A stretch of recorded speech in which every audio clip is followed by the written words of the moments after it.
కంచిలో కామాక్షి అమ్మవారి చుట్టూ 8 కాళీ స్వరూపాలు ఉండేవి.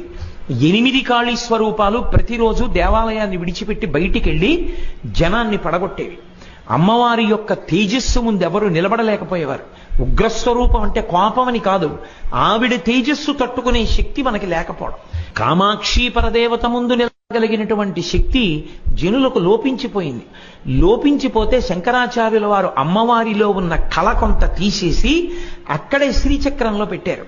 పూర్తిగా తీసేస్తే లోకానికి ఉపకారం లేకుండా పోతుందని ఆ తీసిన శక్తిని అంతటినీ శ్రీచక్రంలో ప్రవేశపెట్టారు. 8 కాళీస్వరూపాలు కామాక్షి దేవాలయాన్ని విడిచిపెట్టి బయటికి వెళ్ళేవి. బయటికి వెళ్ళి భయంకరమైన కృత్యాలు చేస్తుండేవి. ఆ 8 కాళీ స్వరూపాలని వెనక్కి పిలిచి శ్రీచక్రంలోకి లయం చేసేశారు. బయటికి వెళ్ళడానికి వీల్లేదని. మీకు నేను ఒక ఆశ్చర్యకరమైన విషయం చెప్తే తెల్లబోతారు. కంచిలో కామాక్షి దేవాలయంలో కామాక్షి ఉత్సవమూర్తి ఎక్కడికైనా బయటికి వెళ్ళవలసి వస్తే బయటికి వెడుతూ ఉంటే శంకరాచార్యుల వారి దేవాలయం ముందు 1 నిమిషం ఆగాలి, ఆగి వెళ్ళాలి. శంకరాచార్యుల వారు అమ్మా నువ్వు వెళ్ళవచ్చు అంటేనే వెడుతుంది. శంకరాచార్యుల వారి సంకల్పం లేకపోతే వెళ్ళదు, వెనక్కి వెళ్ళిపోవాలి.